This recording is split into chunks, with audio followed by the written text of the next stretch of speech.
New job numbers are out today that paint a picture that suggests Obama may be the best Republican president in modern history.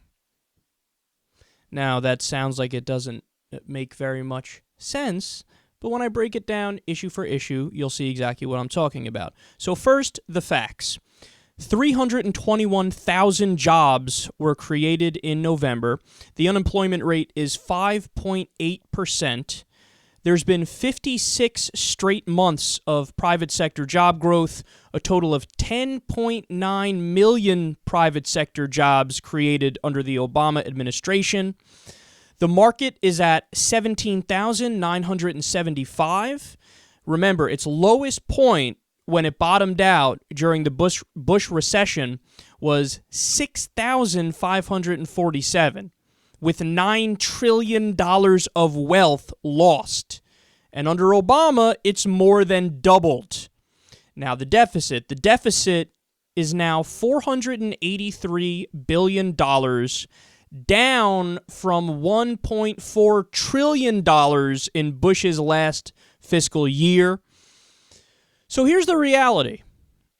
A Republican president who more than cut the deficit in half, more than doubled the stock market, and created over 10 million new capitalist jobs would be praised endlessly.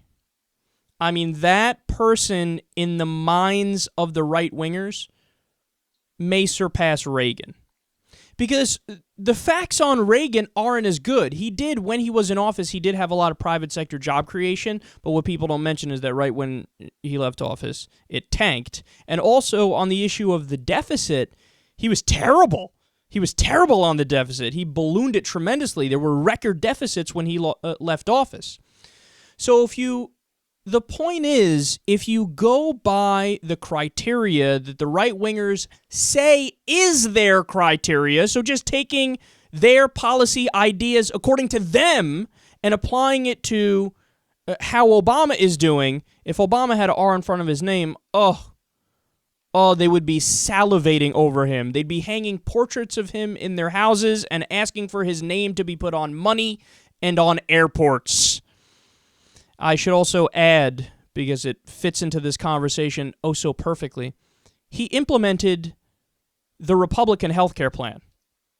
Now, this is not something that anybody in the Republican Party today would cop to, but it's a reality. It's a historical fact, because if you look back, it was Richard Nixon who first came up with the idea that became Obamacare, the idea of mandating by law that people need to buy on the private insurance market. It was Richard Nixon first. Later on in the early 1990s, it was the Heritage Foundation. The Heritage Foundation is a right-wing think tank, and the policy was supported by Chuck Grassley, Newt Gingrich, and other Republicans. In fact, it had wide support among Republicans. Then also in 1996, it was very similar to Bob Dole's plan. It was always the Republican counterpoint and counter-argument and counter-policy to the idea of single-payer or Medicare for all. What ended up happening is later on in 2008 and 2009, the Republicans moved so far to the right that their argument for healthcare reform was do no reform. Leave everything exactly as it is. And the Democrats also moved far to the right, where their new proposal was what the old Republican proposal was.